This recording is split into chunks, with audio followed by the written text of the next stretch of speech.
Mankind loves to move the responsibility away from the self and as far away as possible to others, to other things, to other systems. But really, there's no replacement for the hard work that comes from relationships, that comes from pouring into our children, pouring into the community around us. But as humans, as mankind across the board, myself included, we love to move that locus of responsibility away from ourselves. And we love to build cogs and systems. And we could say, oh, if we can only build this external system that we can push people through, we'll all come out on the right side of history. We'll all come out being better for it. We can fix all the problems of society if we fix the other rather than fixing ourselves. But we have seen the fruit of that over the last decades, over the last century. And we know that cogs and systems in societies do not work to solve the problems of the heart. Hey, it's Lucas Skrobot, and you're listening to the Lucas Skrobot Show, where we uncover purpose, pursue truth, and own the future. Episode 285. It is June 2nd, 2022. I'm so grateful to be back with you, and I'm grateful that you're here today on the show. Been traveling for the last 3 weeks, and it has been really a surprising media detox for me. Traveled a couple different places with my family, some work, some business, and in that time I was very intentional not to get a SIM card, and thereby I was really disconnected from the world for about 2.5, 3 weeks, and it was so refreshing being disconnected from quote-unquote social media. Social media is not social, and I don't really think that it's media. But in this time of just being disconnected more or less from the world, I realized that most of what goes on in the social media sphere is just fear-mongering and the manufacturing of rage to drive more likes, drive more comments, drive more interaction. And that's not just done by an algorithm, but it's done by individuals and human beings who are curating and posting content. Why? Well, because we know that if we post something that is going to get a rise out of people, it will get a rise out of people. And that is just, it's so wearing and tiring on the human soul. I've been talking a lot about mediated relationships and how social media platforms like MySpace, Facebook, Instagram, TikTok, it has done some amazing things for the world. It has connected people who weren't able to be connected. It's been able for people to find their tribes and people who are like them. And that's a positive thing in some sense. But it can be a negative thing in many other senses, as it creates this mediated world of relationships and friendships where all of a sudden we do not have to engage with people around us. We're not forced to find our relationships with people around us who don't think like us, who don't feel like us, who see the world differently. And that causes us to be forced to have to interact and learn how to handle our relationships around us with people who generally, most of the time, disagree. Because online, we can find ourselves in these echo chambers of mediated relationships that feel real, but they're actually just facades. The interactions that we're having are facades. We scroll through the media doing likes, comments, thinking that it's some sort of engagement, that it's some sort of interaction, that we're connecting with the world, that we're connecting with our friends. But it's a facade because it's all mediated by a screen. It's not actually driving connection. It's not actually building relationship. In 2021, after everything was going down with Afghanistan and it greatly increased workload on me, and this podcast, it was just nonstop. I took a 3-month hiatus from the show, thinking that I would go into a season of writing. There's some things on my heart that I've been wanting to write, specifically around a truth-driven life, and how if we can live our lives by the plumb line of truth, we can live in a manner that is free. We can live a free life because I do believe it is the truth that sets us free. So I thought I was going to go into this season, 3-month season of writing. And instead, I found myself so tired and burnt out from media, tired and burnt out from intellectualism, that after a month of just nothing, I realized, man, I need more time. And I began to reflect on what a truth-driven life is, and that's part of what we talk about in the show. It's the uncover purpose and pursue truth to own our future. Well, what is truth? What is it? And we've been on this for a couple of years now. What is truth? How do we pursue truth? And truth is not just intellectualism. Truth is not just something we can measure. It's not just something that's done by the maths or the sciences. In university, I was studying math. I was going to get a math degree. And math is often considered the study of truth, as numbers don't lie, ever. But I decided to move from mathematics to English literature because I realized that literature was the study of humanity, was the study of people through the study of story. So I left mathematics for the study of literature. And it is going around these points right now, but it has made me think of our conversation that we just had back in episode 282 with Dr. Richard Smith, where we talked about the physical versus the corporeal world. If you've not listened to that episode, I strongly recommend you go back and listen to that conversation, rich and deep. But it triggered a couple things in my mind. First, the physical world is the world of physics, the world that is measurable, the world of mathematics, the world of intellectualism, where everything can be measured out, broken down, deconstructed into its finest forms, postmodernism, deconstructing every little piece of literature into its smallest form, humanity into its smallest form, and trying to rebuild it to become and to understand what it actually is. But then we've reduced humanity, we've reduced reality to something that really isn't real, to something that is lesser than the sum of its parts, because the sum of its parts is greater, or the whole is greater than the sum of its parts, as the saying goes. The we are greater than the sum of our atoms and our cells all combined and put together. Reality, society is greater than the little parts that go together to make up society.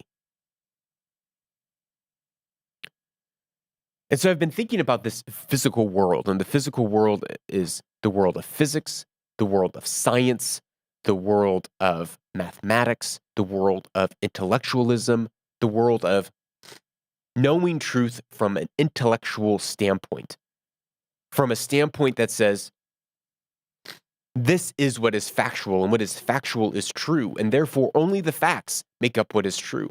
But truth comprises of something much deeper and much greater than that. Truth is comprised of the way that we carry our lives in mercy, justice, compassion, in our generosity. Truth is built up of gentleness, patience, kindness, long-suffering, endurance, believing something when we can't see it. That's an aspect of truth. That's an aspect of faith.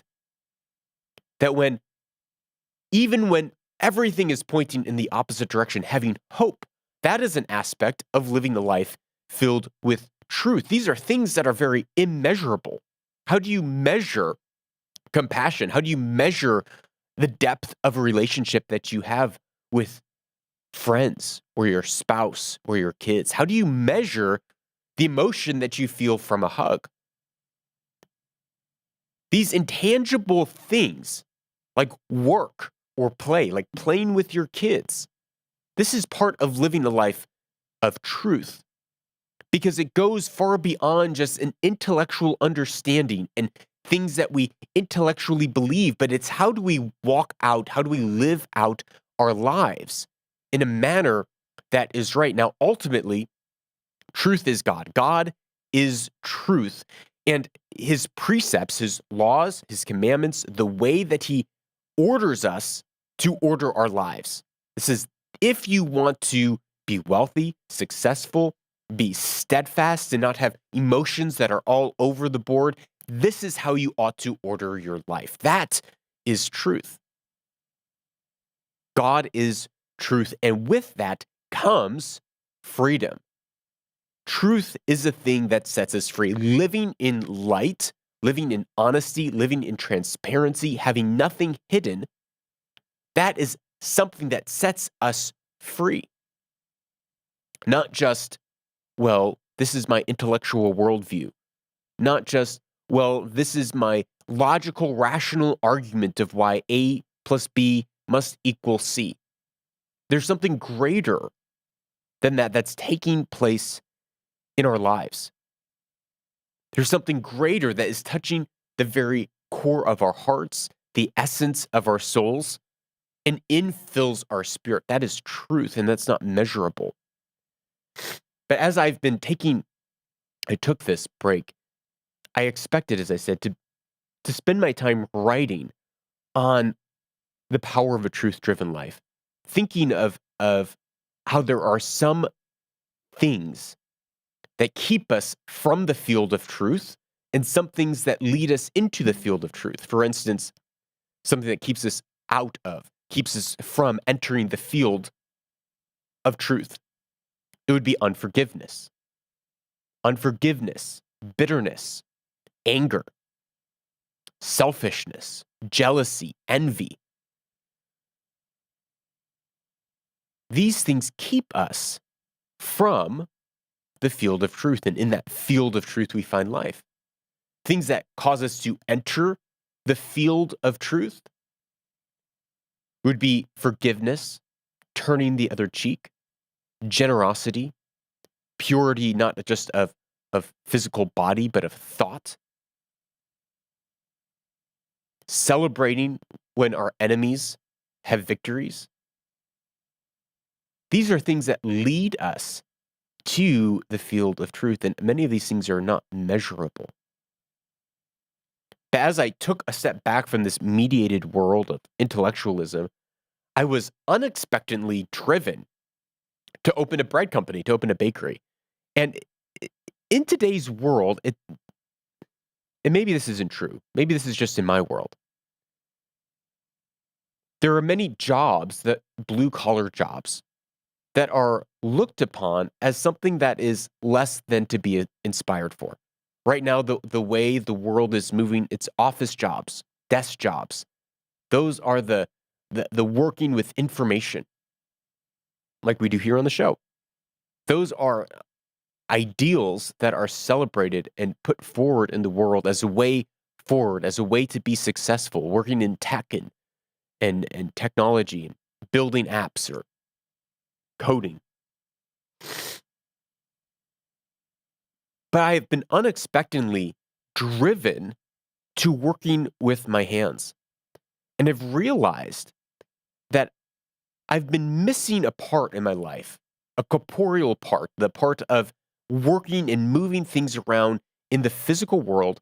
And that has been strangely satisfying to me over the last 7 months. As it's been a break from the illusion of likes, clicks, views, and listens, a break from the I don't want to use the word striving, but a break from the constant labor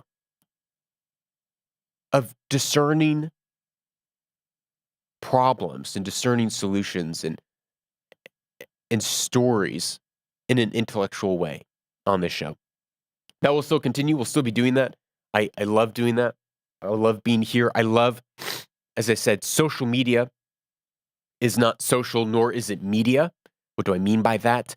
I mean, when we're on these social media platforms on our devices, we're actually not engaging socially, and we're actually not consuming media. We're scrolling through looking for dopamine hits, not necessarily gathering information, not necessarily growing in our knowledge base. It's all fear and rage manufacturing, not leading to connection. But what I love about podcasts, what I love about long form content is that it's me and you, that I get to sit down and talk with you, or when I'm listening to someone or something, I get to sit down and listen to them and listen to their thoughts in a long form manner, not in a quick hit uh, rage complex of social media that drives me to a 3 to 7 second engagement alike and a scrolling down to the next post. So I hope in the coming weeks and months, you take some time to detox, to break free of the social medias, which are not social, which are not media, that just mediates your world, and begin to connect once more with the deep things, the immeasurable things in your life that truly, truly matter. Yeah, that makes sense. In a post-truth society where we've exchanged truth for lies and reason for postmodern irrationality, the absurd, it finally makes sense. Well, America is sick. America is very ill. It is very sick. It is apparent by the splitting of society at its seams. Now, I do not live in America. I'm American. I don't live in America. But by looking at it from the outside in, with an insider's perspective, and it's easy to witness the falling of American society. We can see it in the geopolitical sphere. We can see it in the social sphere. We can see it in the infighting, the riots, the protests. We can all across the media and society. We can see that there's something very sick going on in American society. Just last week, there was that horrific shooting in Texas. 19 children died in this mass shooting. Just unthinkable. Kids my son's age being senselessly, ruthlessly, brutally murdered. It makes one stop and question, say, what is going on in the psyche of America that is causing this? Now, people have made it an issue about guns. People have probably made it, on both sides. Too many guns and not enough guns. But I want to stay away from the guns thing, because I think that is it's like having an apple tree and saying, well, there's all these apples on the tree. We need to get rid of these apples, so we should pick the apples. No, we need to, more apples are going to stop apples. So we're arguing over the fruit of something. The world's debating over the fruit of something while neglecting to look at the root of that tree. And we talk about this all the time. Our thoughts create our emotions create our actions then develop into habits, and those habits become our environment and our ecosystem, and that produces our destiny. So there's a byproduct, which is mass shootings in America, that is startling. The numbers are startling. And if we boil the argument down to firearms, we're not actually addressing the root cause of what is causing or driving people to this. Because since America there's always been access to firearms. You look back into the 1800s, and everyone had access to handguns and rifles. And most of the shootings, school shootings that happen in America today, are done by handguns. So it's not an issue with firearms necessarily, but there is a dire issue that's happening in America right now. We're going to look at history through the 20th century to witness this. So when we look back at the 20th century, the 1900s, we see that there's a startling trend starting in about 1950. Now, we're going to divide for a moment the difference between school shootings and mass shootings because they're very important. And how about I hit this part first? So a lot of people, when we're talking about shootings, they're thinking about school shootings. And then you look at the number of school shootings that have happened in America even this year, and it's startling. I believe it's over 200. And you're like, oh my goodness, there's been 200 school shootings in America just this year? What on earth is going on? Those statistics are very deceiving. And it's important to understand that they're deceiving because of the way that they're counted. So anytime a gun is discharged on school property, it is considered a school shooting or a shooting incident. But most of these school shootings are gang-related violence, or it's an accidental discharge of a firearm, or it's an homicide where an individual is bringing a gun to a school place to kill a specific individual in just a murder, not necessarily a mass murder incident. So I pulled maybe half dozen incidences from the last year, from 2021 and 2022.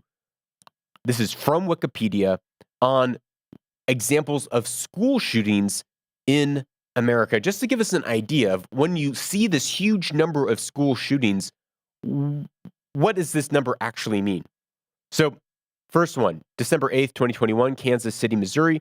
2 teenagers were wounded in the parking lot of a high school during a basketball game. No more details than that. January 4th, 2022, Illinois. 2 17-year-olds were wounded while sitting in a car in a parking lot of Auburn High School around 1 p.m. 3 juveniles fled and were later arrested.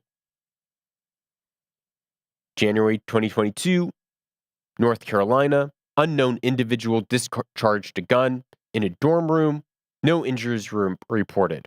The bullet was later located in a fridge. January 11th, Albuquerque, New Mexico. Shooting occurred in a parking lot of the high school during a basketball game. No injuries were reported. January 19th, Florida. 16-year-old wounded an 18-year-old student around noon over a disagreement about a dead relative. January 19th, Pittsburgh. 15-year-old boy boarded a school van to go home. When school was being dismissed, 2 masked gunmen approached the van and shot the boy twice in the chest. The boy died. January 21, Maryland. 17-year-old boy shot and wounded a 15-year-old boy in the bathroom. The victim was hospitalized. Others that I read going back to the 90s, it was a cafeteria worker was mad at someone else, took a gun and committed a homicide. These, when you looked at the school shoot, I mean, it's like 2 random guys come and shoot a 15-year-old boy getting off a bus. That is considered a school shooting. But many of these incidences are actually gang-related. For instance, just this weekend in Chicago, let me find this number. Just this instance in Chicago, 52 people were shot. 52 people were shot over the weekend. 9 killed, 42 wounded. despite the city running programs to promote peace. These are criminals doing criminal acts, gang violence. Most of these shootings that we see, they're gang violence. They're people using illegal weapons with no regard for the law. So you have to ask, what is going on in America that there is so much gang violence? Well, if we go back to the statistics of what we've seen happen over the last number of decades from 1950, we can look at mass shootings. So instead of looking at gang violence, instead of looking at homicides that are happening on a school premise, which is increasing, if we look at mass shootings in America, in 1950, there was one mass shooting. In 1960, there was 6 mass shootings in America. That jumps to 1970, where there were 13 mass shootings in America. 1980, 32 mass shootings. In 1990, there were 42 mass shootings over the decade. If you look in a span of 5 decades, from 1950 to the end of the decade of the 1990s, mass shootings, psychopathic mass shootings, not just a murder that happened at a school, not just some gang-related violence, but mass shootings, which is really the disturbing factor that we're looking at in society, jumped from 1 to 42 in 50 years. What is going on? What is the illness that America is suffering? Because there's always been access to guns. So we can't say that guns is the problem, but we can say there is a problem. There is clearly a problem that is happening in America by the fact that we've gone from 1 mass shooting in a decade in the 50s to 42 in the 90s. 42. Now, we did an episode back in episode, where are we? Episode 174, about what's changed since the 1950s to 2020. Highly recommended. There's a number of things that shifted in American culture between the 1950s and the 2000s. But the majority of it has been a breakdown of a family unit, a breakdown of morality, a breakdown of faith, and a rise of sexual promiscuity, a rise of fatherless homes. And this is driving, I believe, the illness that is happening in America. Alexander Solzhenitsyn, who survived the Holocaust in death camps, he wrote regarding Russia, over a half century ago, while I was still a child, I recall hearing a number of old people offer the following explanation for the great disasters that have befallen Russia. Men have forgotten God. That is why all this has happened, they said. Since then, I have spent well nigh 50 years working on the history of our revolution. In the process, I have read hundreds of books, collected thousands of personal testimonies, and I have already contributed 8 volumes of my own towards the effort of clearing away the rubble left by that upheaval. But if I were to be asked today to formulate as concisely as possible the main cause of the ruinous revolution that swallowed up some 60 million of our people, I could not have put it more precisely than to repeat, men have forgotten God. And that is why all of this has happened. Men have forgotten God. We have abandoned our families. We've abandoned the moral plumb lines. And because of it, we have a sick nation that has lost its way. And so the solution is not more guns or less guns.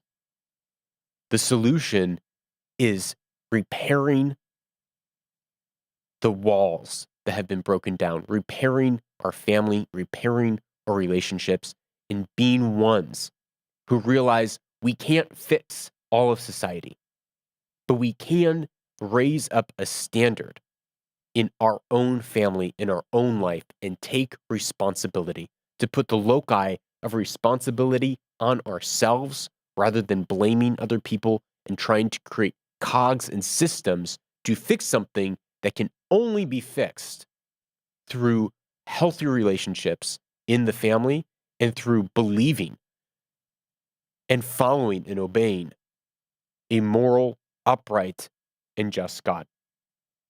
Well, this show is brought to you by viewers and listeners like you. This is a value for value podcast, which means we don't have advertisers here on the show, which keeps the show advertisement free. Instead, we are a value for value podcast. If you get value out of the show, we ask that you give value back to the show in the measure that you felt you got it out of it. So you can do that by visiting lucasgrobot.com/support, and you can give value in a fiat monetary currency.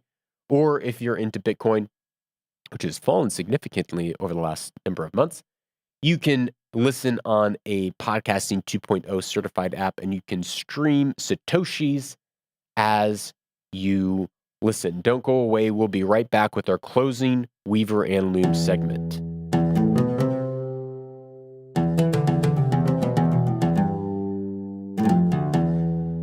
Welcome back to Weaver and Loom, a part of the show where we take ancient wisdom and we weave it in with our everyday lives so that we can own our future and weave our destiny. Today's quote is by Stephen Covey, who wrote the 7 Habits of Highly Effectual People and the 8th habit as well. This is what Covey has to say. When it comes to developing character, strength, inner security, and a unique personality and intrapersonal talents and skills in a child, no institution can or ever will compare with or effectively substitute for the home's potential for positive influence. No institution, I'm going to repeat this, no institution can or ever will compare with or effectively substitute for the home's potential for positive influence. The home's potential. Many people, they say, we need more education. Oh, we need to reform education. And we do. We need to reform it by destroying the public school system. We need more government programs. We need to have the government raise our kids because continually putting the loci of saying, well, because the family's not working right, we need to create government institutions to raise our kids instead because our kids aren't being raised by families, nor should they be raised by families. This is this whole leftist, progressive, socialist idea of saying because the segment of society that ought to be raising kids isn't raising kids properly, the government ought to step in to do that instead. The issue, however, is that when the government steps in to do that, they're not doing it well, and it removes the thing that the kid actually needs, that the children actually, that our society actually needs, which is connection with the family, connection with our parents, connection and love from a family. So how do we get that? How do we get back to that if we have lost that? Well, it starts by, instead of trying to fix the result of an issue, it's by going to the root and by working to build healthy families. It's the theme and the motif of the show, it seems. But that is what kids need. They need the positive influence, the character and the strength, the morality, knowing that there's consequences for our actions, being raised with a fear and respect for authority, being raised with interpersonal skills and talents. These things come from the day in, day out touch points from being around the dinner table, from playing with their fathers, being nurtured by their mothers. This comes from family. And I really do believe when we look at the illness that is happening in America, that started right around the sexual revolution. It was the attack of the family. The family unit was attacked. And because of that, it led to an increased level of fatherless homes, increased level of single parenting, where divorce became acceptable, which led to the destruction of so many lives, perpetuated over decades. And we are experiencing the fruit of that because we have forgotten God. So don't forget God. Don't forget your family. And if you want to get more out of the show, please share it with a friend, because by sharing it, you are able to create a shared language within your community, and you can strengthen your community. And that is what's going to enable you to be a leader. Leaders are people who serve and who give cohesive vision and language to those around them. Also, you can support the show by getting my book, Anchored: The Discipline to Stop Drifting. I wrote this book a number of years ago, and I still think about the principles I speak of every day. And one of those things is going deep and having a deep impact rather than a wide impact.